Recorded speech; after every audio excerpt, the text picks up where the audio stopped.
پولیس او ډیپلوماټیکې سرچینې وایي په هسپانیا کې د افغانستان له سفیر څخه غلا شوې ده.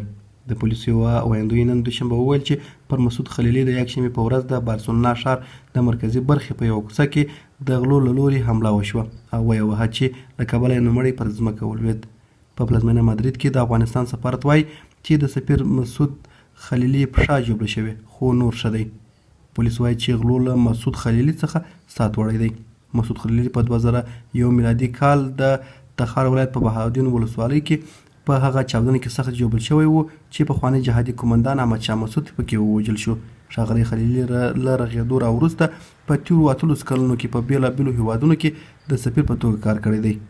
مسعود خلیلي د افغانستان د خپلواکۍ د سلیمې کلیزې د لمانځلو لپاره بارسلونا تللی و.